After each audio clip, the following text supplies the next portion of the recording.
雨上がりの空を見ていた。通り過ぎてゆく人の中で悲しみは絶えないから、小さな幸せに気づかないんだろう。時を超えて君を愛せるか、本当に君を守れるか。空を見て考えてた、君のために今何ができるか。忘れないで、どんな時も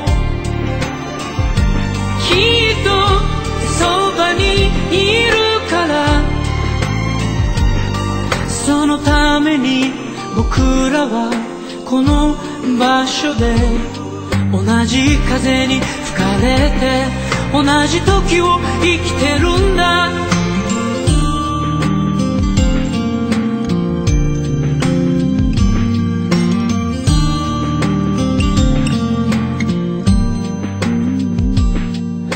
自分のこと大切にして誰かのことそっと思うみたいに、切ない時一人でいないで、遠く離れていかないで。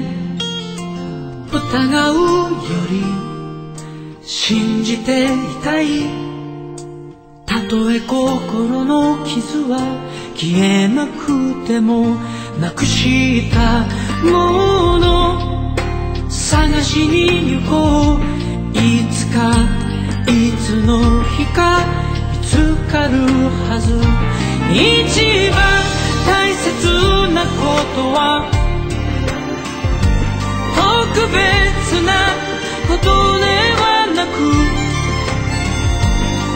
ありふれた日々の中で君を今の気持ちのままで見つめていること、君にまだ言葉にして伝えてないことがあるんだ。それはずっと出会った日から君を愛しているということ。君は空を見てるか、風の音を聞いてるか。もう二度とここへは戻れない。でもそれを悲しいと決して思わないで。一番大切なことは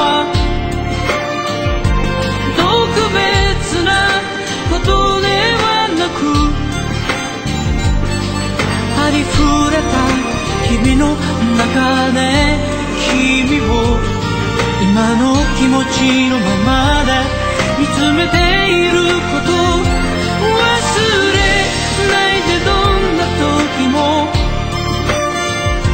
きっとそばにいるから。そのために僕らはこの場所で同じ風に吹かれて同じ時